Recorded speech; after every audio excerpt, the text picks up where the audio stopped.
making equations to describe patterns. Look at the pattern of dots in these designs. Design 1, Design 2, Design 3, and Design 4.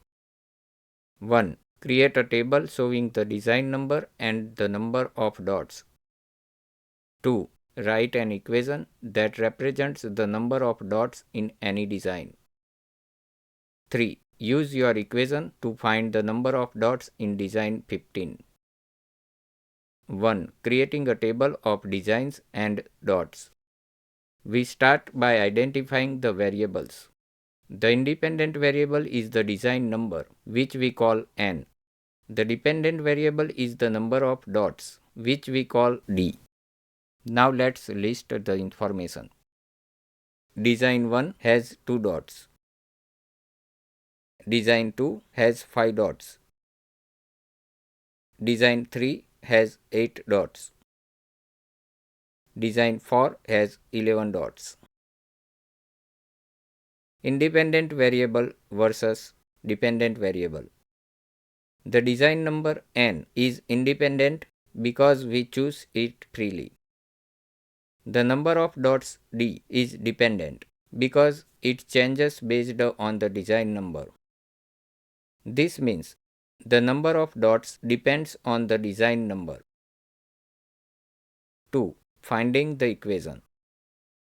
When writing the equation, first determine the difference in the dependent variable.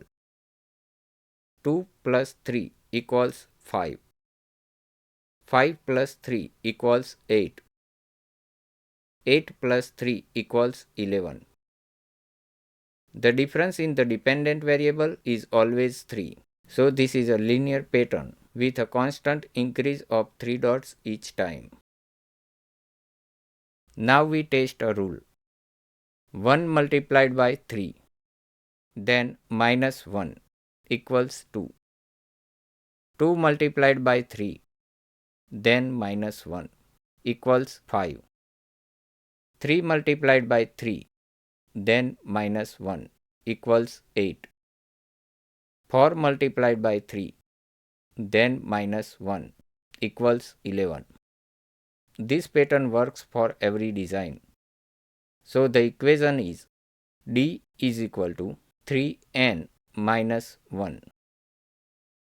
3. Finding the number of dots in design 15. Now we use the equation d is equal to 3n minus 1. Here d represents the number of dots and n represents the design number.